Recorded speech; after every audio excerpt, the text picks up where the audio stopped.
Hey, hey, hey, party people. We are so stinking excited. We are coming at you with episode 4. Our hearts are feeling so full. We have officially launched the podcast and shared with family and friends, and we've been getting such great feedback. So we want to say thank you guys. We love you. We're hoping that this podcast really impacts you. Please subscribe when you do go and listen. And then message us. You can message us on our Instagram, Blooming Through Faith. You can message us personally and let us know what you thought. Give us some feedback, maybe some things you would like to hear about. Because we're really doing this all for you guys. All right. So let's get rocking and rolling. It's episode 4, and we are going to talk about how to stop making your circumstances your excuse. We're going to talk about controlling the things that are in our control and not stressing about the things that are out of our control. And of course, we're going to leave you with some tips and some tricks. Okay. I'm actually going to kick it to Cecily.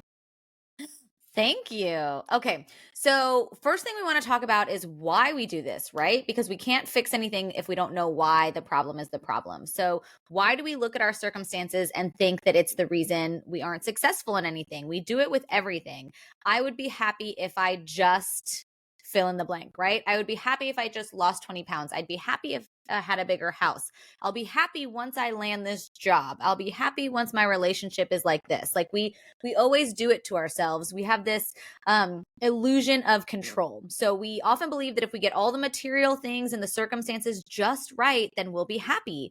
And what we don't even realize that we're doing is we're trying to manipulate the people and circumstances in our life in order to get them the way that we want. We want to kind of get the stepping stones in order to get to where we want to be. But there's a problem with that, and that's that nothing is permanent, right? Like nothing ever stays the same. So tomorrow I could land a dream job and then the company could go under, right? I mean, let's talk even about heavier things. You could get the family that you want and then you suffer unimaginable loss. Like nothing will ever stay the same. We get attached to certain things that we like and we expect them to remain that way. So it's always going to lead to disappointment. The only thing that you can count on is that things will always change. That's so good. Things will always change. Things will always change. Cecily, whew, that was kind of heavy. All right, so heavy. I got heavy right in the beginning. This is a good episode for me. I want to talk about this. I'm here for it. I love it. So it takes our eyes off the fact that our suffering might be good. So think about that for a second. And the more you get to know Cecily and I, the more you're going to know the things that we've gone through. And a lot of you are going to be really, really shocked with some of the traumas and some of the losses and things that we've gone through, right? But Cecily and I are both believers that we've gone through those things for a reason, right? There was a purpose behind the pain. So in any circumstances, we've gotten stronger because of what we've been through, period, right? Loss of a parent, loss of a child, domestic violence, right? That's something that both Cecily and I have been through. And we don't look at ourselves as victims, or if my circumstances were different, I'd be X, Y, and Z. It's quite the opposite. We are thankful. As weird as that sounds, my friends, we are, or I'm speaking for you, Cecily. But you gave me goosebumps. I am thankful. We are thankful for the things that we've gone through, and we truly believe God has put us through those things for a reason, right? And so instead of worrying about our circumstances, we're like, you know what? We're going to change that, right? We don't want to run away from the pain. We want to embrace it, understand it, heal, and help other people who've been through it. Again, that is why we are doing this. We want to help other women who are in domestic violent relationships. We want to help other women who have gone through loss, right? Remember, that is what this is about. So we are getting a little deep here, but we want you to know that not all your circumstances are bad, right? Even let's take like an example of maybe you didn't graduate high school, or nobody in your, family has graduated high school, and you think you're not going to make something of yourself, and that's in your head. Well, guess what? You know what? You can say, you know what? I might not have finished high school, but I'm going to get my GED and I'm going to become an entrepreneur and I'm going to do X, Y, and Z. Because there are so many entrepreneurs. There are so many successful people out there that they didn't let their circumstances control who they were made to be. Right, Cecily? Yeah. And I actually have kind of a really cool example of this that has nothing to do with people, but just a really awesome way that like nature operates. Because we as people get really in our head about things, but if you look all around you, you can see examples of creatures and things and in nature that are getting stronger through their struggle. So a butterfly becomes a butterfly from being a caterpillar in a cocoon, right? But the funny thing that a lot of people don't know about that is that if you see a caterpillar struggling to get out of their cocoon and you go and you cut it open for them to help them, they'll die because they're not strong enough yet as a butterfly to live on their own. Them fighting to open that cocoon and fighting to get through that is what makes them strong enough as a butterfly to open it and come out. So the entire time that they're going through this transformation, they're getting stronger and stronger and stronger. And it's the exact same thing for us as people. The things that we go through that we feel like in the moment are the hardest moments of our lives are the things that turn us into the people that we need to be in the next step of life. It's almost like leveling up. You can't level up if you don't get any stronger and get any better. So I think that is so beautiful because I didn't realize that either. I didn't realize that. That's wonderful. Thank you for I don't sharing. know. I heard that the other day, actually, just recently, and I was like, that is the greatest example ever. And it's the same thing So for anything. good. The same thing for plants. If you plant a seed and you keep it inside its entire life, when you put it outside, it's going to go into shock and it dies most of the time. But if you plant a seed outside and it goes through wind and it goes through different environments and adversity, it becomes stronger and better. It's a better plant overall. So, I mean, it's anything in nature you can look at. We get stronger through what we go through. I love that. We have control over ourselves. Sometimes we act as if we have control over circumstances, but we don't. The only thing we have control over is ourselves. So let's get into the better portion of this episode, which is 3 ways to stop making your circumstances your excuses.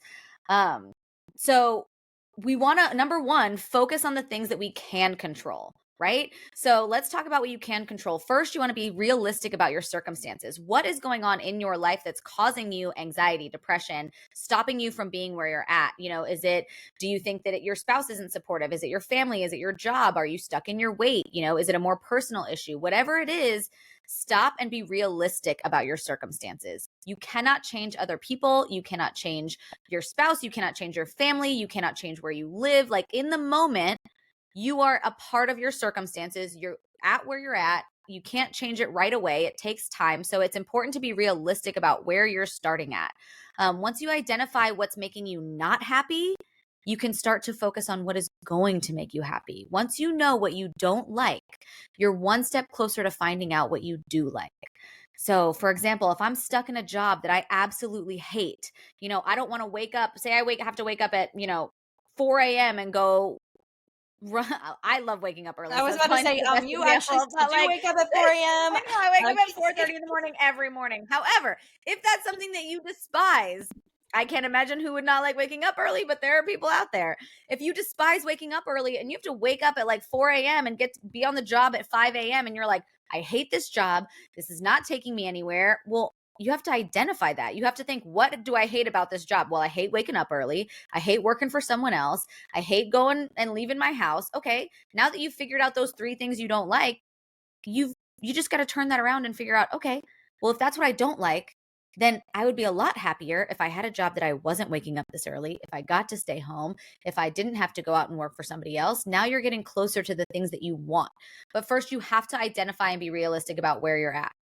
All right. The second part of this is having consistency in what you can control. The more consistent you are about the things that you love, the more your brain is hardwired to connect those things with happiness. So if you're in the circumstances that you feel like are just really tough, wearing you down, maybe it's a job, maybe it's your weight, maybe it's your family, whatever it is, what are the things that bring you joy? Stick those in your calendar. We talked a little bit about this last week. Stick those in your calendar and do them consistently.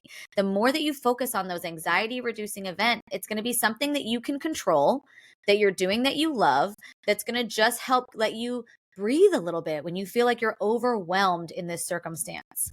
I love that. Did we talk about the happy list last episode? No, I don't think No? so. Okay, I want to talk about that real quick because it leads right into Let's talk about it. Well, first, I want to rewind because something Cesley said is so impactful and so important. You cannot control your spouse. You cannot control your family. You cannot control your coworkers. So if they're doing certain things you gotta let it go. You gotta Mm-hmm. let it fall off your shoulders. Like, obviously your spouse, you guys can have that conversation. You can make your marriage better, right? But when it comes to, I don't know, I'm not gonna call out any of my family members, but say if I had a family member who was 2 hours late, always, guess what? That family member is not going to change that. So instead of me, who is like type A, always on time, things need to be perfect, think X, Y, and Z, I don't control that family member anymore. I don't look down upon that family member. That is who that family member is. I cannot Yeah. change them. I cannot control them. I just know that they're probably not going to be on time, right? And my Yep. life has been so much better because of it. But let's talk about the 100 or the happy list. Okay. So I got this off of another podcast, Mindset Mentor. He is Mhm. fantastic, Rob Dial. Love And Rob on Dial. I love him.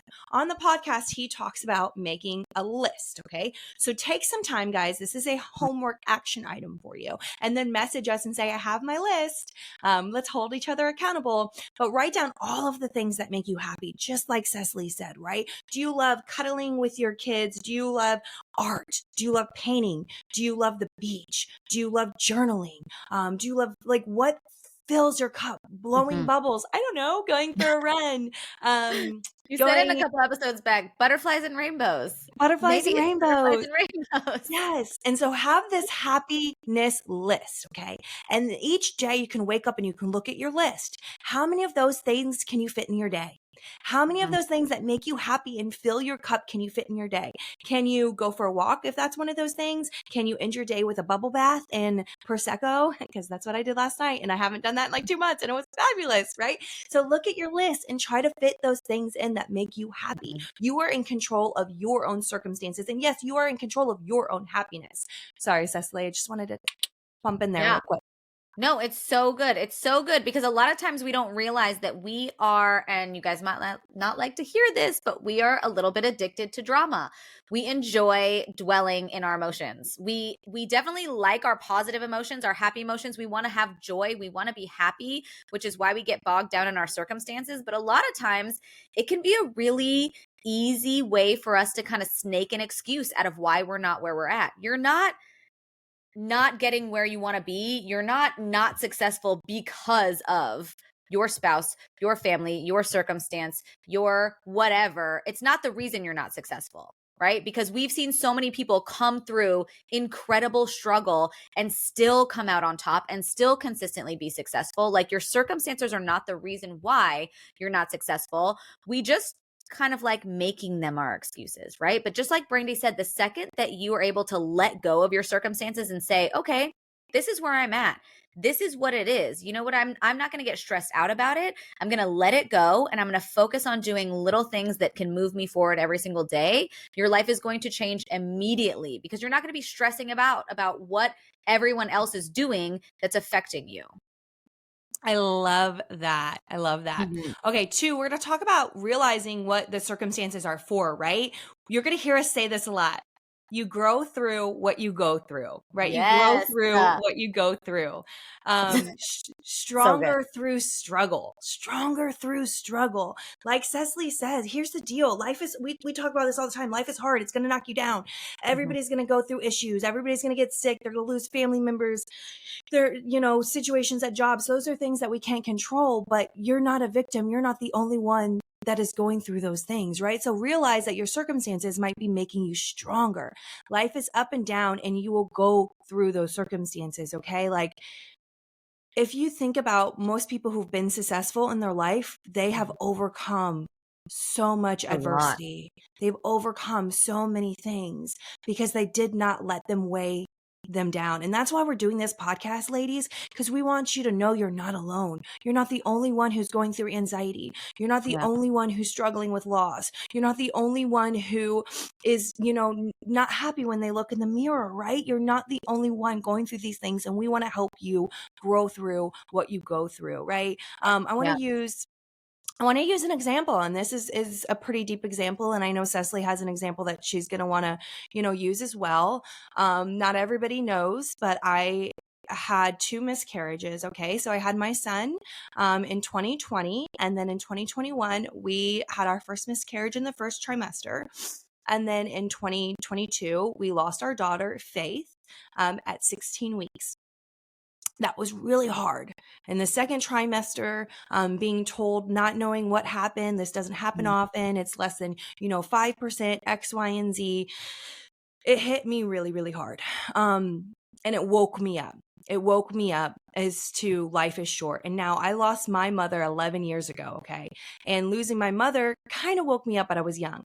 It took losing my daughter to wake me up and realize that life is short and that we don't need to be taking anybody for granted. We don't need to be taking time for granted. And I changed my life. I changed my career. It made me realize that I might only have one son, and I had already lost so much time with him.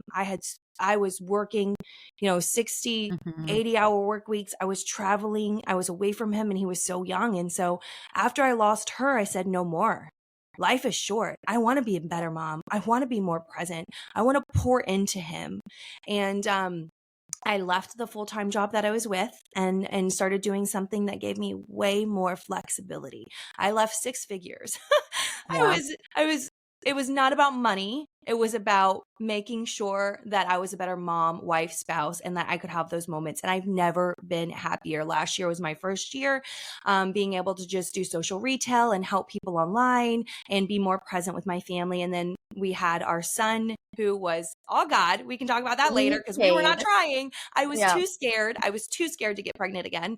But God said, here you go. You're going to do it anyway. And I said, yes, sir. Let's do this. But by losing those babies, it made me realize that life is so short and we should never take for granted the children that we do have and the relationships that we do have. Yeah. And I can just say from a bird's eye view, some of you guys know that have been kind of listening to the episodes or just that know us personally that Brandi and I met through work functions. And I can tell you just from seeing the transformation, her life completely changed after that. It was the hardest thing I've ever seen her go through in her life from the time that I've known her in the last 10 years that we've known each other. But from that moment, that was the catalyst that changed her whole life, and not just in how she spent her time, but in how she viewed herself and not allowing people take her time for granted, not allowing people to steal her time. And so there's a lot of times that we go through things that are in the moment, it can feel like the hardest, most crushing, pressing things that we go through in our entire lives. But through pressure comes diamonds, right? Yes. Like if we don't go through that pressure, we can't come out all sparkly and new creations. So I love that. Okay. So another example is, gosh, I have so many terrible, crushing things that have happened to me in my life. I'm just kidding. No, so about, gosh, 7-8 years ago now, my stepfather, who I adored, he was one of the most important figures in my life. He was the greatest father figure I could ever have. He taught me how to ride a bike. He taught me how to do pretty much everything. He was always there for me every single day. And he was going through a really big battle with depression that none of us really saw and knew. And he ended up committing suicide about 7 or 8 years ago. And I was in the midst of getting divorced. I was in a relationship that was extremely toxic and was just probably in one of the lowest moments of my entire life that I could be in, just grabbing at straws.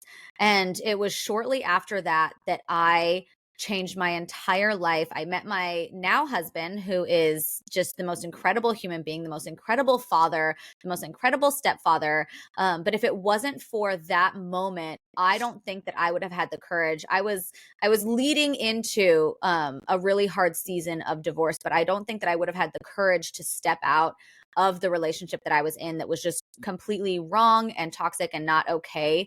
And I wouldn't have had the courage to step out and realize that my life had to be different. But seeing that moment, that catalyst made me realize I have to make sure that I am living the best possible life for my children that I could ever live. I have to make sure that I'm showing them what a strong person looks like. I have to make sure that I'm not just playing happy, but that I actually am happy, because I had no idea growing up. And every single person will tell you, my stepfather was the happiest human being you've ever met. He was full of joy. He was full of life. And so you had no idea that he was going through this independent struggle. And I remember in that moment sitting at his funeral thinking, oh my gosh, in 20, 30 years, am I going to wake up one day and say, well, I looked really happy on the outside, but I struggled my whole life. And I never wanted that to be me, and I never wanted to have that moment. And so in that moment, I really said, it's every single day I'm going to make sure that I'm moving towards a life that I'm proud of. I'm moving towards a life that's authentic. And I would have never had the courage to go through that if that terrible moment hadn't have happened. If I would just had a happy life my whole life, I would have never realized kind of how stuck I was.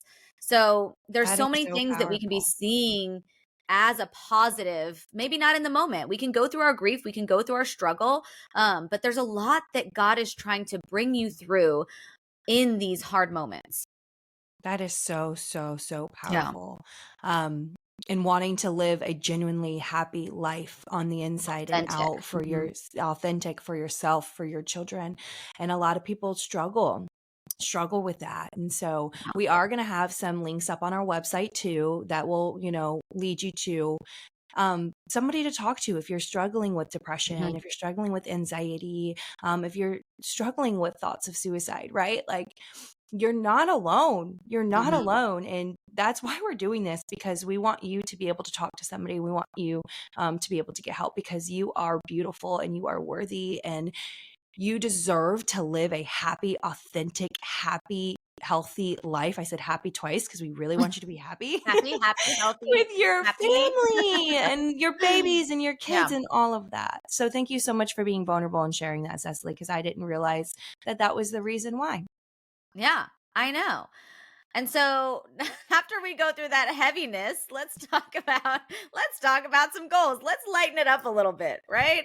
Love it. So listen, number 3, how can you make sure that you're not making your circumstances your excuses? Y'all, you have to set goals to get out of your circumstances. I just talked about it. The moment that I was in this struggle, the moment that I had this catalyst, that day I said, okay, what am I going to do to get myself out of my circumstance that's not bringing me joy, right? I feel stuck. And I'm not saying it was anybody else's fault. I could go and blame my spouse at the time. I could blame my family for not helping me out. I could blame my friends for not noticing. Like, a lot of times we do that. We'll blame our friends for not noticing that we're in this awful place. But at the end of the day, it is nobody's job but yours to get yourself out of that place. And so you have to set goals to get out of your circumstances that don't bring you joy. What are you doing today that's getting you out of that victim mindset and helping you see the light at the end of that tunnel? The last thing I want to say about that is that you have to remember that there is a freedom in letting go of control of your circumstances at the moment. We're afraid of what's going to happen to us if we lose something that we depend on for our survival, for our happiness. So we hold on to these circumstances that we're at, and we just kind of hope for the best. It's okay to let go and say, you know what? I can't control these circumstances, but I am going to set goals for the future. And I am going to look towards the light at the end of the tunnel. And it's okay if I lose some of this unnecessary chains that I have attached to me as I move forward. You have to break that bondage. You have to let go of those chains. I love that. I love that, Cecily. Yeah. All right, We're guys. getting heavy. We're getting heavy. And we're about to land this plane. We're so sorry. It's been 23 minutes, but all in all, guys, we want to stop blaming others, okay? Make a decision to let go. Trust that you will be okay. Learn the lesson and move on. Pray and use life-giving affirmations. We talked about affirmations before. God has a big purpose for you and a plan for you, and he doesn't want unnecessary struggle for us. Promise you that. So, guys, to wrap it up, focus on the things that you can control, okay? Focus on the things that you can control, and the things that you can't control and the people that you can't control, do not let that bother you, okay? Realize that your circumstances and your struggle does make you stronger, that you grow through what you go through. And then set goals that get you out of your circumstances, right? Set those goals and those things that you find joy in, right? Like that happiness list. Write your happiness list down and then look at it every day. We just love you guys, and we actually know how we're going to end our episode. I'm going to let Cecily do it. We actually know how we're going to end our episodes. We don't have a quote for you guys today. We don't No, have a we quote, but we do don't. have our own quote for you. And that is that we really want you to just remember that you are worthy, you are capable, you are beautiful, and we can't wait to watch you grow, girl. We'll see you guys later. Bye, friends.